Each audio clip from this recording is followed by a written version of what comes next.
So, welcome to this new series on the Yamaha Sled Talk blog. We're going to be reaching out to different people within the Yamaha snowmobile community and getting that inside look on what they do for fun in their shops, what projects they have going on, and just really connect with these diehard Yamaha individuals.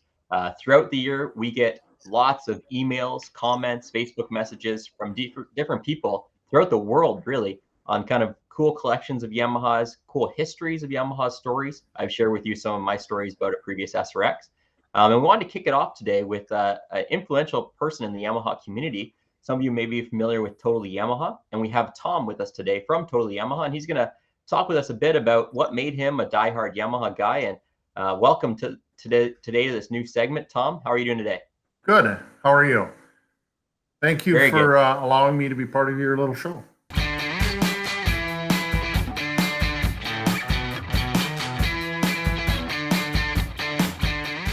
So we just want to walk through some questions with you, see what you're working on in the garage. But one of the first things is, when did you start getting into snowmobiling? I think I was about 18 years old when we were growing up. We didn't have a lot of money to have snowmobiles, so we would pick up snowmobiles here and there just to play in the field. So it was basically, I really didn't become a diehard snowmobiler until probably I was like 18 or 19 years old, where I could jump into my first snowmobile. What was your first Yamaha? My first Yamaha was a 1983 SRV 540 or SR5, depending on how you like to say that. Yeah, I have a 82 SRV 540 as well. It was a rocket for a sledding of its day, especially I think you could do like a twin pipe and a twin carb kit on those back then. Did you do any modifications to yours or kept it pretty well stocked? Yeah, see, I wasn't too big into modifications and taking care of my own stuff. I learned all that over the years of tinkering in the garage and tinkering actually in no garage out in the snow. What drew you to Yamaha? I wanted something that was going to be able to be put on the trail and I didn't have to work on every time I drove it.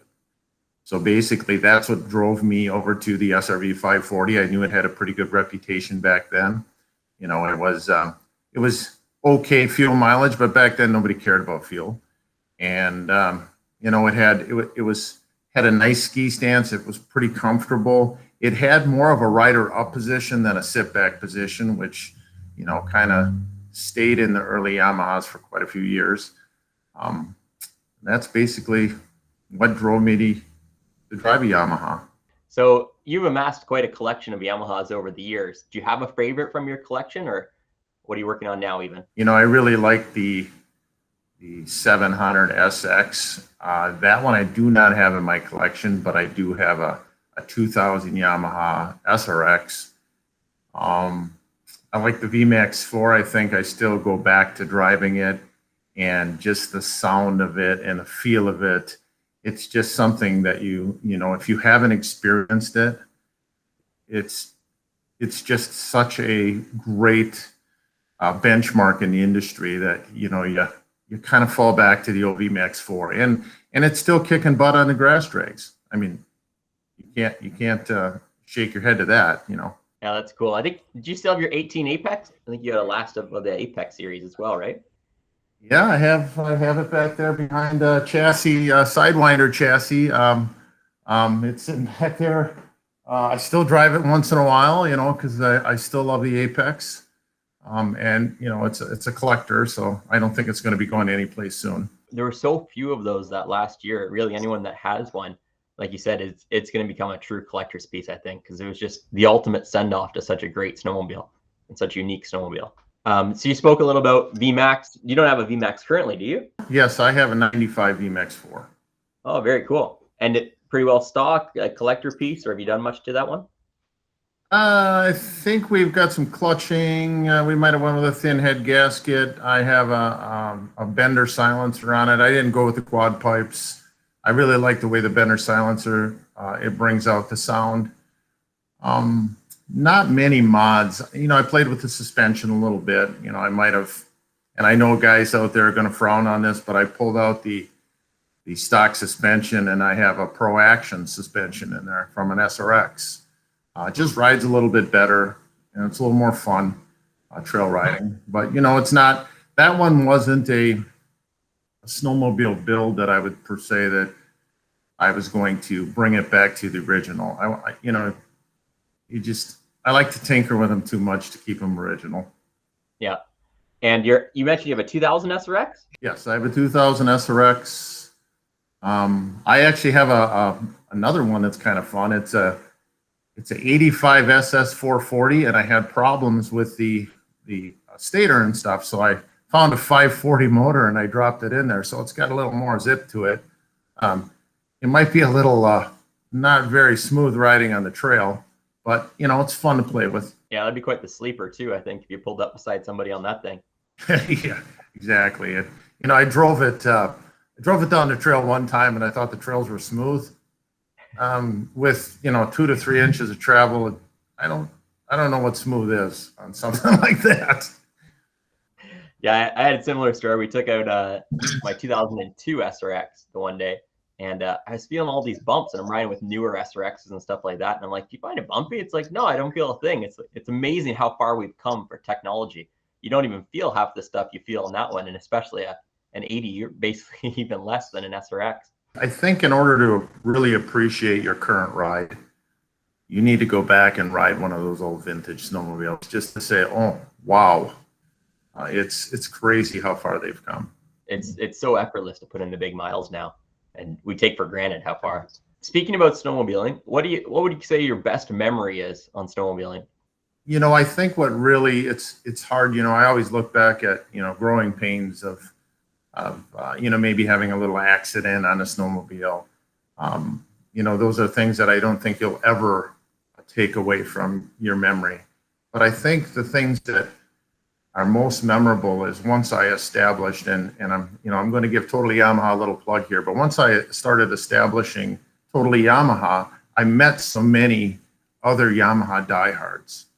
And when we come together on these rides, yes, it's about riding, it's about miles. But when you get together with all these Yamaha diehards and start talking about things, snowmobiles, mods, assisting other people, it's just, there's just something about it. I mean, I had some great memories where we came together one time and it literally was pouring rain in Munising, Michigan. And it was like taking away our snowpack. Eventually it changed to snow. But me and one of the guys that were on the website, his name was Terry, and they call him NOS Pro. We were bringing in RX1s and Vectors, one after the other. And we were balancing carbs inside a little garage behind the hotel. We did it all day long. And it was so memorable to have everybody just excited to, hey, bring it in. I want mine to run better. Hey, look, can you tweak mine a little bit? And it just, that camaraderie was just, it was awesome. I mean, it's just something I'll never forget. I try to encourage people too. Don't be afraid to tweak,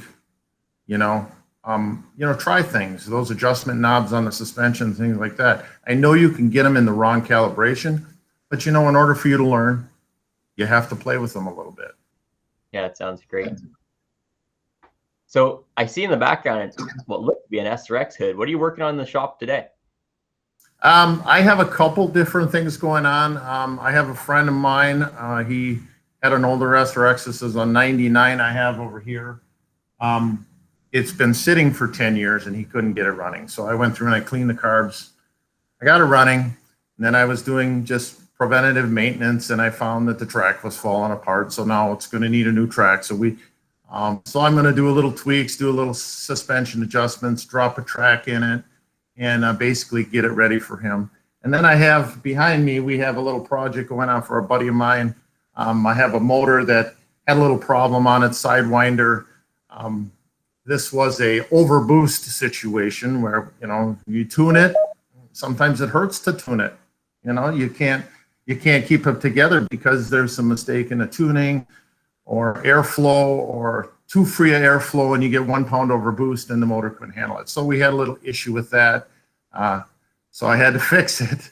Center cylinder went out and it did a little damage.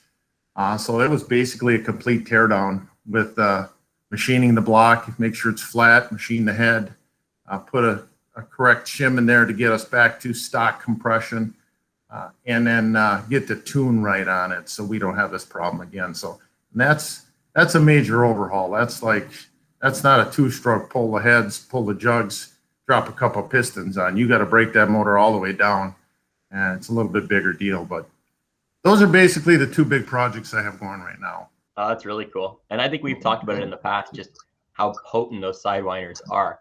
90% of people don't ever have a problem, but it's unfortunate that tune wasn't quite where it needed to be for that sled. But they are addicting once they have a little extra horsepower.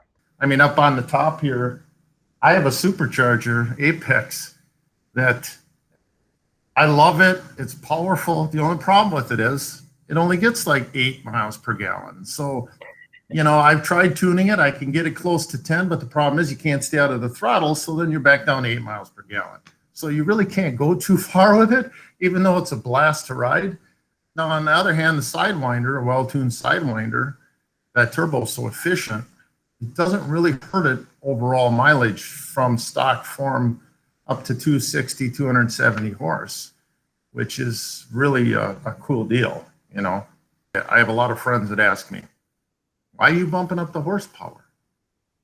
Why just not leave it at 190? I tell you what, when you're cruising at 280 horse, you don't think about, because the turbo spools down, kind of cruises, you don't know you have that power. Until you're doing about 80, 90 miles an hour and you grab a handful of it and then you're like, oh yeah, that's why I have that power. But I'm not a big racer anymore. I kind of got out of that. I like that little bit of just the grunt from corner to corner. It's not necessarily the speed. It's just that big power pull, the torque that I think is addicting. I think we touched upon it earlier. Just to trail ride 280 horse in the two-stroke days was borderline, if you even could, based on race fuel and stuff like that. Now it's a casual conversation that you're trail riding snowmobiles that are just unbelievable capabilities.